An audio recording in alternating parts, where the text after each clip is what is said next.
Hello दोस्तों, नमस्कार। मैं सुयश अग्निहोत्री आप लोग को ले चलूँगा एक ऐसी जर्नी पे, जहाँ पे जाना तो सब लोग चाहते हैं, लेकिन लोगों को रास्ते नहीं पता होते कि आखिर वहाँ तक कैसे जाएँ।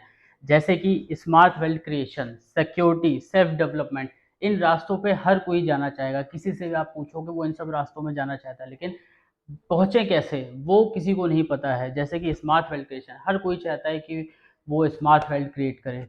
सिक्योरिटी, चाहे वो फैमिली सिक्योरिटी हो, चाहे वो फाइनेंशियल सिक्योरिटी, हर कोई चाहता है कि उसके पास में ये सब हो।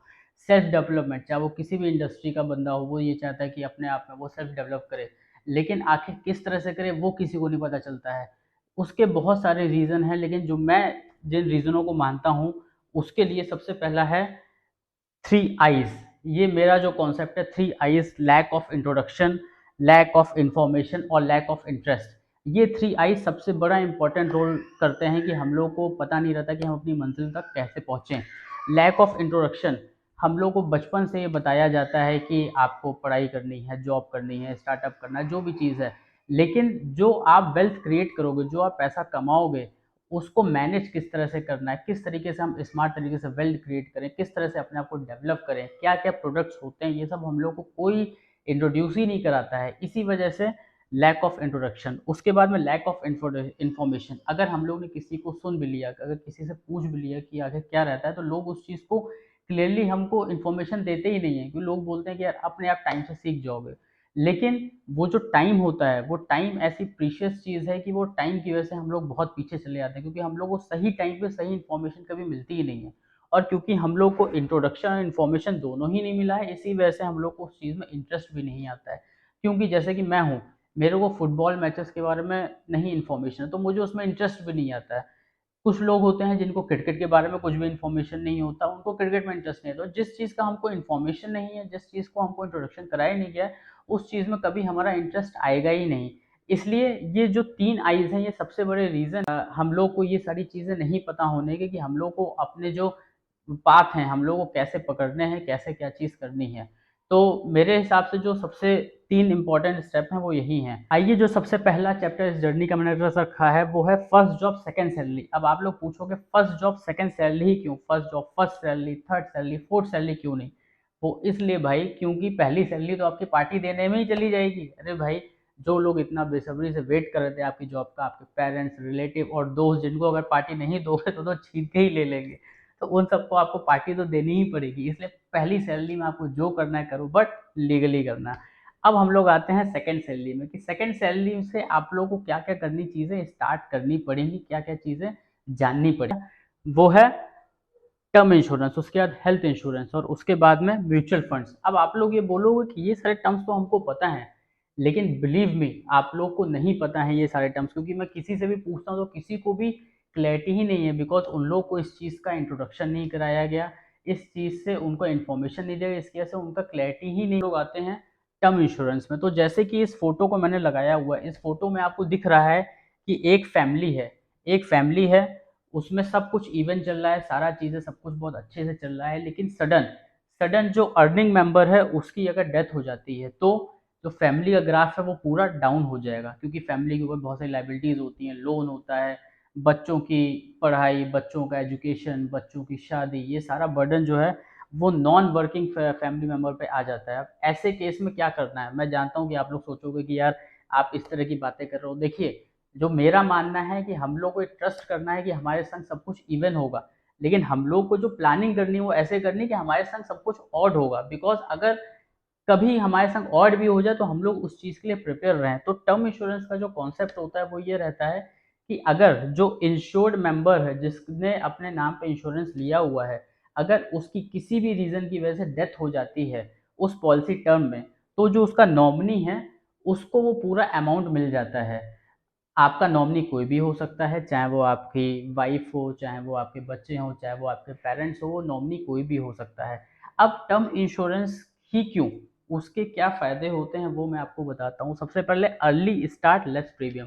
अर्ली स्टार्ट लेस प्रीमियम से मतलब क्या है? जितना जल्दी ऐज में आप स्टार्ट करोगे, सपोज़ करिए आपकी अगर 23 साल में आपकी जॉब लग जाती है, तो 23 साल में अगर आप जितना स्टार्ट करोगे और जो 32 ईयर का बंदा अगर टर्म इंश्योरेंस लेता है, तो दोनों के जो प्रीमियम है, सेम कवर में बहुत डिफरेंस आ जाता है। अगर सपोज़ करिए मेरे को 1 सीआर का कवर लेना है, तो जो 23 साल का लड़का है, उसका वो अप्रॉक्स आप मान के चलिए कि आज की डेट में वो करीब 1000 rupees per month, approx 12,000 rupees per year का उसका आएगा। लेकिन अगर 32 ईयर का कोई बंदा है तो आप ये मान के चलिए उसका अप्रॉक्स एटलीस्ट 25,000 रुपीज़ ईयरली का रेंटल आएगा। वो अब ये डिफरेंस क्यों आप ये लोग पूछोगे? वो डिफरेंस इसलिए होता है क्योंकि जितना अर्ली आप एज में होते हो उतना ही आपको लाइफस्टाइल डिसीज़ होने के चांसेस कम रहते हैं। आपका जो डेथ रेट है वो कम रहता है डेथ होने का। इसी वजह से जो इंश्योरेंस कंपनी है वो प्रीमियम का लेस रहता है।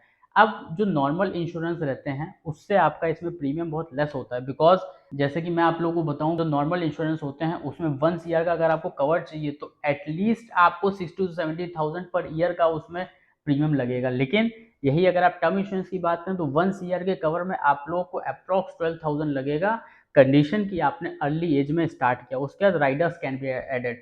अब राइडर्स क्या होते हैं? राइडर्स मतलब कुछ एड ऑन हो जाए। एड ऑन में क्या है कि सपोज करिए आपकी डेथ नहीं हुई, लेकिन कुछ ऐसा एक्सीडेंट हो गया कि आप फिजिकली हैंडीकैप हो गए, आप नॉन वर्किंग हो गए। अब उस केस में अर्निंग कैसे आएगी? वो भी तरीका है इसमें कि अगर आपको नॉन वर्किंग है, आप फिजिकली हैंडीकैप हो गए तो राइडर आप ऐड कर सकते हो। उसका एक मिनिमल से चार्जेस होते हैं 300-400 रुपीज़ पर मंथ। उसमें क्या रहता है कि अप्रॉक्स जो आपका इंश्योर्ड अमाउंट है, वो इंश्योर्ड अमाउंट का अप्रॉक्स 80 टू 90% पैसा आपको उसी टाइम पे मिल जाता है और आपके जो आने वाले टाइम के जो प्रीमियम है वो वेव्ड ऑफ जाता है। तो इट्स अ ग्रेट राइडर। उसके बाद में आया मेंटल सेटिस्फैक्शन। आपको एक दिमाग में सेटिस्फैक्शन रहता है कि अगर मेरी लाइफ में या मेरी फैमिली की लाइफ में कुछ ऑड हो भी जाए तो सारा चीज़ सिक्योर्ड है, फाइनेंशियल सिक्योरिटी है, फैमिली सिक्योरिटी है और मेंटल भी मेरा सिक्योरिटी है। इसके बाद में सिक्योर फ्यूचर ऑफ फैमिली, जैसा कि मैंने बताया कि जो फैमिली का फ्यूचर है वो भी सिक्योर रहता है, बिकॉज वन सीआर में क्या है, आपके फैमिली के जितने भी जरूरी काम है, बच्चों का एजुकेशन है, बच्चों का शादी है, वो सारा चीज़ें आपके एक सेटिस्फैक्ट्री वे में सब निकल सकता है।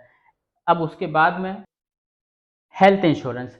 हेल्थ इंश्योरेंस जैसे कि देखने में ही पता चल रहा है हेल्थ इंश्योरेंस क्या चीज़ होती है। अब सब बोलेंगे कि हेल्थ इंश्योरेंस मुझे पता है। देखिए बहुत सारी क्या होती है कि बहुत सारी जो कंपनीज होती हैं वो हेल्थ इंश्योरेंस देती हैं, वेल एंड गुड है। बहुत सारी कंपनीज नहीं भी देती हैं, कुछ बंदे अपना स्टार्टअप करते हैं। हर किसी को एक हेल्थ इंश्योरेंस कराना चाहिए। अब उसमें हेल्थ इंश्योरेंस का क्या ज़रूरी होता है, क्योंकि कभी किसी को भी नहीं पता कि किसकी लाइफ में क्या मेडिकल इमरजेंसी आ जाए। मेडिकल इमरजेंसी ऐसी हैं, आप लोग विश्वास नहीं करोगे, मैंने ऐसे-ऐसे लोग देखे हैं जिनको अपनी प्रीशियस चीज़ें जो उन्होंने कितने दिनों से सँभाल के रखी थी, वो तक उनको सेल करने की नौबत आ गई है। इसलिए हेल्थ इंश्योरेंस एक आपका सिक्योरिटी रहता है कि आपने जो भी अपना हार्ड अर्न्ड मनी कमाया है, आपने बचा के रखा है, आपने कहीं इन्वेस्ट किया है, वो प्रॉपर तरीके से उसी वे में चलता रहे और किसी भी मेडिकल इमरजेंसी की वजह से आप लोगों को वो सारी चीज़ें नहीं झेलनी पड़े। इसलिए हेल्थ इंश्योरेंस आप लोगों को कराना ही चाहिए। और भी इसके जो भी आगे टर्म्स कंडीशन है, जो इसके डिसएडवांटेज एडवांटेजेस हैं, क्या टाइप्स के होते हैं, वो हम लोग आगे आने वाली वीडियोज़ में डिस्कस करेंगे और डिटेल के साथ डिस्कस करेंगे। अब इसके बाद में जो ये सारे टर्म्स हैं जो आपको दिख रहे हैं, mutual funds, risk, fear, stock market, SIP, ये आप लोगों ने सब सुने होंगे और इतना सुने होंगे कि आप लोग कंफ्यूज हो गए होंगे, क्योंकि इन सब टर्म्स से आप लोगों ने कहीं ना कहीं इंट्रोडक्शन किया है, चाहे वो टीवी एड्स हों, लोगों से सुन के हो, पेरेंट्स से सुन के हो, लेकिन किसी ने भी आपको उस चीज़ के लिए कंप्लीट इन्फॉर्मेशन नहीं दी है, जिसकी वजह से आपका इंटरेस्ट भी डेवलप नहीं हुआ है, आप लोग को इससे फियर हुआ है। अब मैं आपको बताता हूँ कि अगर म्यूचुअल फंड्स क्या चीज़ होता है। म्यूचुअल फंड्स आप मान के चलिए एक बास्केट है जिसमें कुछ ग्रुप ऑफ कंपनीज हैं और हम लोग एक तरह से उस ग्रुप ऑफ कंपनीज में इन्वेस्ट करते हैं, हम लोग एज अ इन्वेस्टर हैं।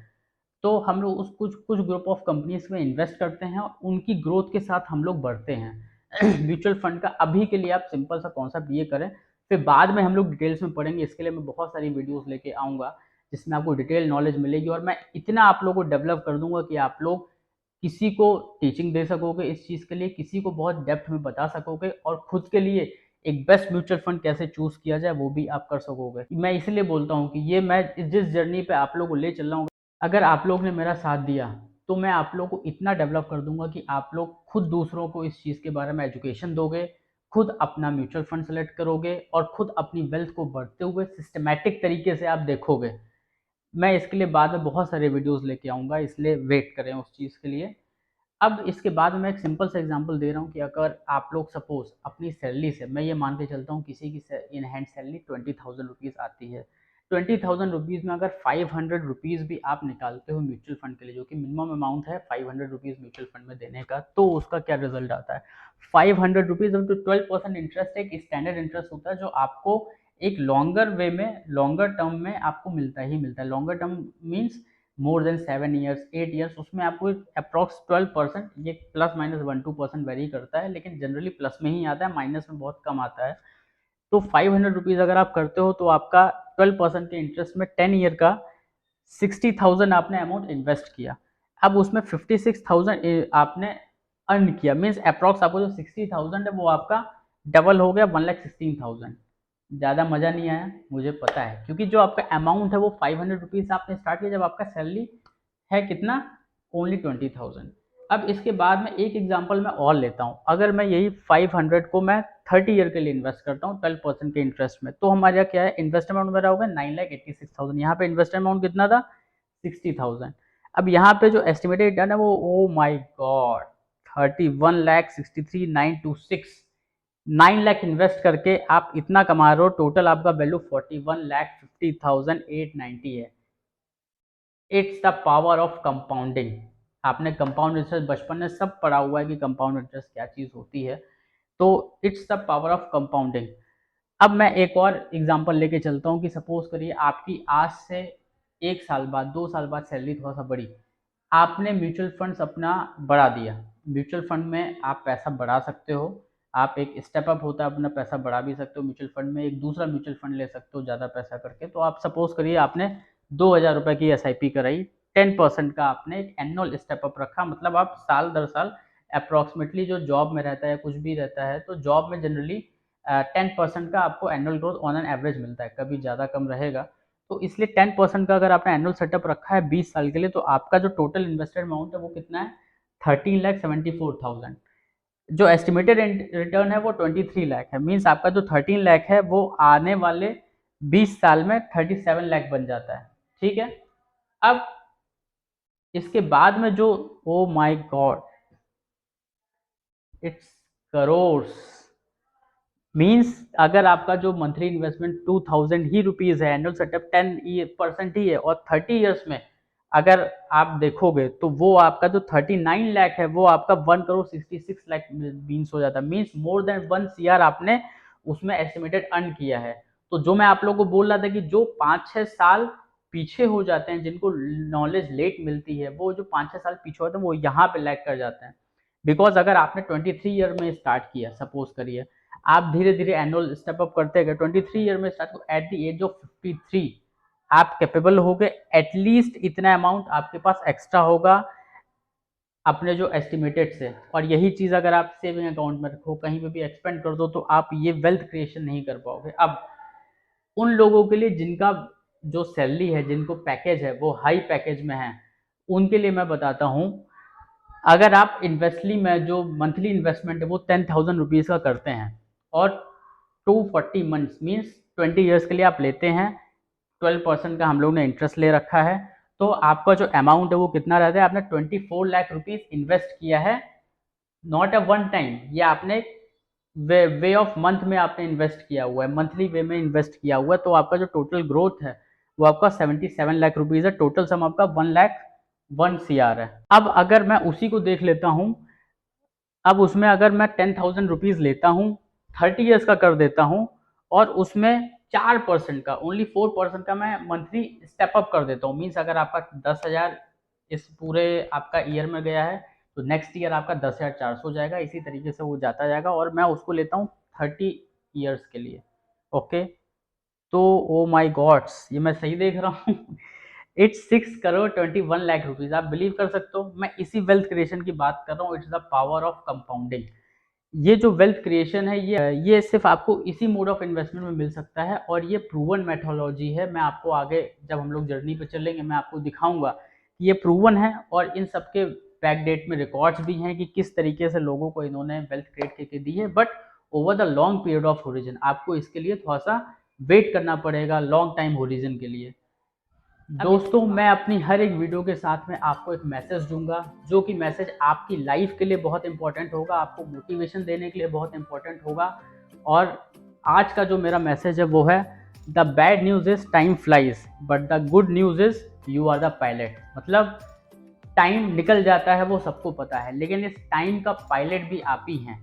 वो इसलिए जब तक आप सही टाइम पे सही चीज़ सही टाइमिंग के साथ नहीं करेंगे, तब तक आपका जो गोल है, जो आपका एम है, वहाँ पे आप अचीव नहीं कर सकते। अगर आपको अपना गोल अचीव करना है तो आपको अपनी टाइमिंग का खास ख्याल रखना पड़ेगा। इसलिए right information at right time, right step at right time बहुत ज़रूरी है आपकी लाइफ में सक्सीड होने के लिए। अगर आप लोगों को मेरा वीडियो अच्छा लगा हो तो प्लीज़ सब्सक्राइब करें, और मेरी एक और रिक्वेस्ट, इस वीडियो को जितने से ज़्यादा लोगों को आप शेयर करें। अगर आप कॉलेज में हैं तो अपने कॉलेज में शेयर करें, जॉब में हैं तो अपने नए कलीग्स को शेयर करें, पुराने कलीग्स को शेयर करें, अपने पेरेंट्स को शेयर करें, अपने रिलेटिव्स को शेयर करें। बिकॉज ये जो जर्नी एक ऐसी है कि हर किसी को इस जर्नी की ज़रूरत है, हर किसी को ये जर्नी चाहिए है, लेकिन लोगों को रास्ता नहीं पता कैसे उनको चाहिए, क्योंकि उनको उस चीज़ से इंट्रोड्यूस ही नहीं कराया गया है। इसलिए मेरे साथ आप लोग चलिए, मैं आप लोग को इंट्रोड्यूस कराऊंगा। सबसे गुड बाय, मिलते हैं अगली वीडियो में। प्लीज़ सब्सक्राइब करिए, लाइक करिए और इस वीडियो को जितना से ज़्यादा चाहें आप स्प्रेड करिए। धन्यवाद।